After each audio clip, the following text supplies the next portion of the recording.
Accident అంటారా? ఖచ్చితంగా ఖచ్చితంగా యాక్సిడెంట్. ఇప్పుడు ఫర్ సపోజ్ ఒక 1000 మంది, నేను ఎగ్జాంపుల్ చెప్తున్నా, లక్షలాది మంది ఉన్నారు. ఒక 1000 మంది ఫర్ సపోజ్ ఇది ఒక మనిషి, ఈ మనిషి మీద ఈ బైక్ ఇలా పడింది, దాని పక్కనే వాళ్ళ మాస్కులు కావచ్చు ఇంకేవేవో ఉన్నాయి అని అందరూ అనుకునేటప్పుడు మీకెందుకు అలాంటి అనుమానం రాలేదు? అది యాక్సిడెంట్ అని మీరు ఎందుకు అంటున్నారు? వెరీ గుడ్, మంచి ప్రశ్న అడిగావు కల్పన. నాకు ఎందుకు అలాంటి అనుమానం రాలేదంటే, నేను గూగుల్ పే ఫోన్ పే పెట్టలేదు కాబట్టి నాకు అనుమానం రాలే.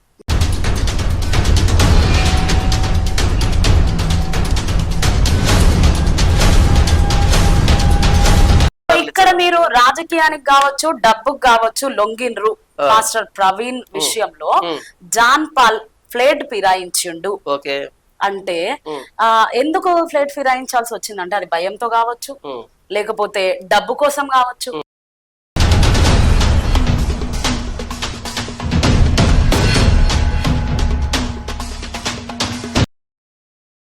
ఏం చేద్దాం? దాన్ని ఒకవేళ సొంత డబ్బా కొట్టుకుంటున్నారు అంటే ఏమంటారు దాన్ని మీరు? ఒకవేళ సొంత డబ్బా కొట్టుకుంటున్నారు అని అంటే గనక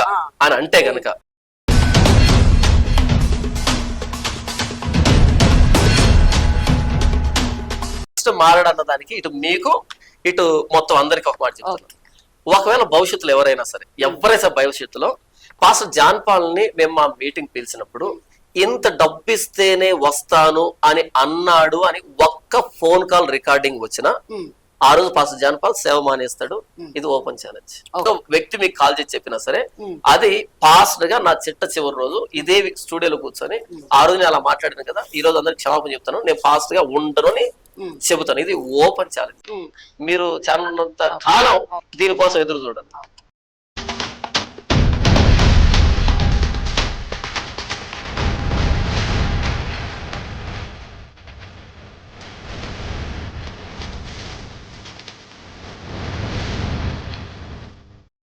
ఇప్పుడు ఒక 1000 మంది పాస్టర్స్ కలిసి క్రైస్తవ సమాజానికి జాన్ పాల్ ఒక చీడ పురుగు లాంటి వాడు అంటే దాన్ని మీరు ఎలా స్వీకరిస్తారు? అసలు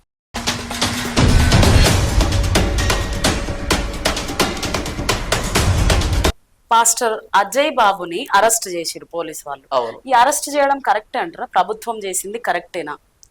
ఆ అరెస్ట్ అన్నది తప్పు అంటున్నాను.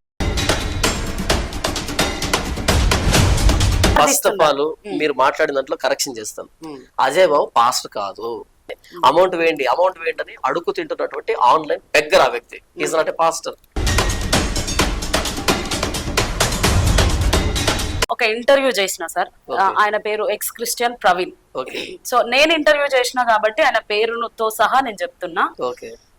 ఒకనొక సమయంలో మేము ఇంటర్వ్యూ చేసినప్పుడు ఆయన అన్నాడు అనమాట, బైబుల్ ఒక బూతు పుస్తకం అని అన్నాడు. అయితే బైబుల్ గ్రంథం పైన పరిశుద్ధ గ్రంథం అని రాసి ఉంటది. పరిశుద్ధ గ్రంథమా లేకపోతే బూతు పుస్తకమా? బైబుల్ బూతు పుస్తకం అని అంటున్నారు అంటే పాపం బైబుల్ గురించి వాళ్ళకు ఏమీ తెలియలేదు.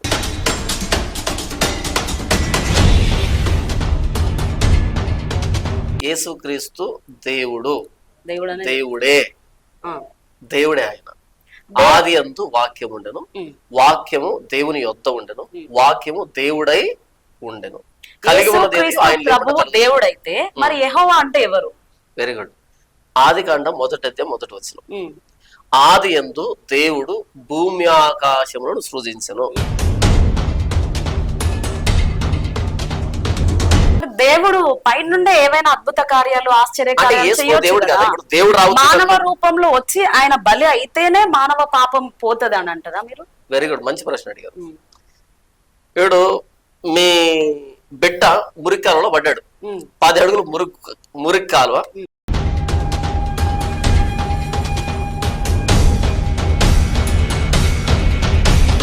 అయితే యెహోవా దేవుడు కూడా యేసుక్రీస్తు ప్రభువును బ్రతికించుకోవడానికి చూడాలి తండ్రి ప్లేస్ లో.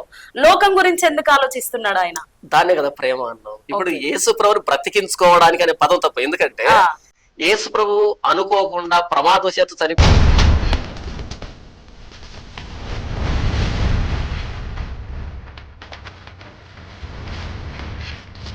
ఫస్ట్ అభినవ్ ఇదే కరుణాకర్ సుగుణతో ఫోన్ చేసి దాదాపు ఒక 2-3 days అవుతుండొచ్చు మేబీ.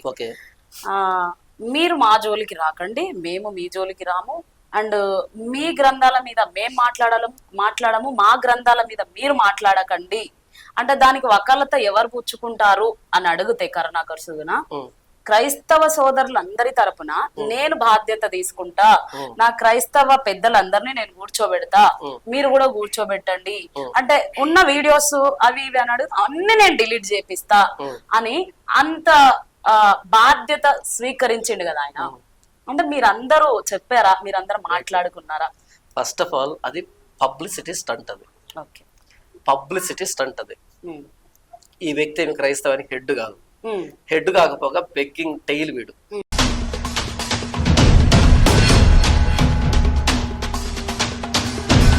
60,000 దాకా సబ్స్క్రైబర్స్ వచ్చారు అభినయ దర్శన్కి. ఎంతకంటే నికృష్టమైన బతుకు ఇంకెవడుకుంటుందమ్మా. శవాల మీద పేలాలు ఎదుర్కొనేటువంటి జీవితం ఇది.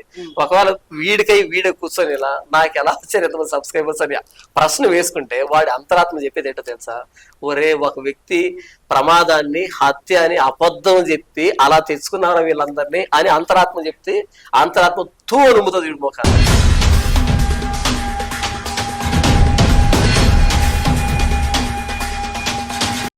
వెళ్ళిపోయే కొద్ది నాకు ధైర్యం పెరుగుతుంది. ఓహో, ఇంతమందికి సత్యం అంటే నచ్చదా?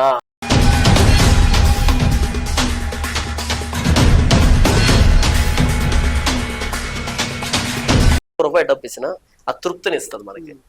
ఫైనల్ గా పాస్టర్ జాన్ పాల్ అంత దరిద్ర స్థితిలో నుండి ఇప్పుడు ఒక ఐఫోన్, ఒక కార్, ఒక ఇల్లు, ఒక సూట్ బూట్ మేము చూస్తున్నాం. ఇప్పుడు మీరు చెప్పిన స్థితి నుండి ఈ స్థితికి రావడానికి కారణం ఏంటి అంటే ఒక్క మాటలో ఏం చెప్తారు?